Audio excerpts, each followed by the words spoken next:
নমস্কাৰ সকলোকে মই ডক্টৰ সৌৰভ কুমাৰ শৰ্মা আজি এটা নতুন ভিডিঅ' লৈছোঁ আপোনালোকৰ ডায়েবেটিছ আছে নেকি ডায়েবেটিছ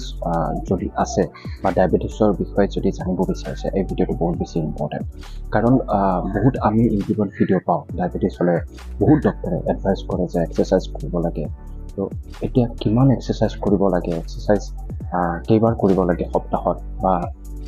এক্সাৰচাইজ কোনবোৰ ব্যক্তিয়ে কৰিব লাগে ডায়েবেটিছ থকা কোনবোৰ ব্যক্তিয়ে এক্সাৰচাইজ কৰিব নালাগে তেনেকৈ এক্সাৰচাইজ কৰিলে কিছুমান ডায়েবেটিছ পেচেণ্টৰ হাৰ্টৰ বেমাৰ হ'ব পাৰে তো সকলোবোৰ কথা এই ভিডিঅ'টোত ক'বলৈ চেষ্টা কৰিম ভিডিঅ'টোত শেষলৈকে চাওক ভিডিঅ'টো শ্বেয়াৰ কৰিব বহুত বেছি ইম্পৰ্টেণ্ট এই ভিডিঅ'টো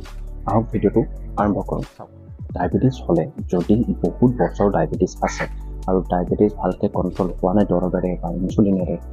তেতিয়া ডায়েবেটিছৰ কাৰণে কিছুমান কমপ্লিকেশ্যন হ'ব পাৰে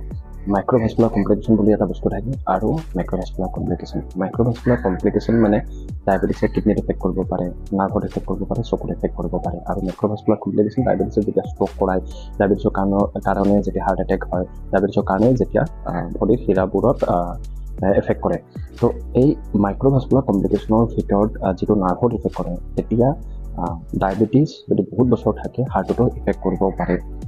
হাৰ্টৰ বিষ হ'ব পাৰে অলপ খোজকাঢ়িলে বুকু বিষাব পাৰে যিটো এনজাইনা বুলি কয় মেডিকেল ভাষাত জেনেৰেলি এজন নৰ্মেল ব্যক্তি যদি এনজাইনা হয় অলপ খোজকাঢ়িলে বুকু বিষায় কিন্তু ডায়েবেটিছ হ'লে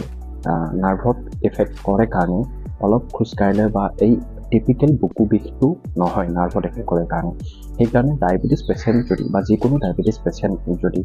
বহুত বেছি যদি খোজকাঢ়ি দিয়ে বুকু বিষটো নহ'ব আৰু তেনেকৈ যদি ভিতৰুৱাভাৱে বা চাইলেণ্টলি যদি হাৰ্টৰ বেমাৰ থাকে হাৰ্টৰ বেমাৰবোৰ বাঢ়ি যাব পাৰে হাৰ্ট এটেক হৈ যাব পাৰে সেইকাৰণে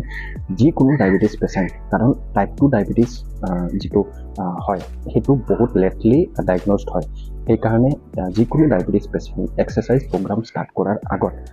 এজন চিকিৎসকৰ পৰামৰ্শ ল'ব লাগে ECG কৰিব লাগে ইক' কৰি চাব লাগে কিবা হাৰ্টৰ বেমাৰ অলৰেডি আছে নেকি কাৰণ যদি হাৰ্টৰ বেমাৰ অলৰেডি আছে এক্সাৰচাইজ যদি বহুত বেছি কৰি দিয়ে বা এক্সাৰচাইজ যদি ষ্টাৰ্ট কৰে তেতিয়া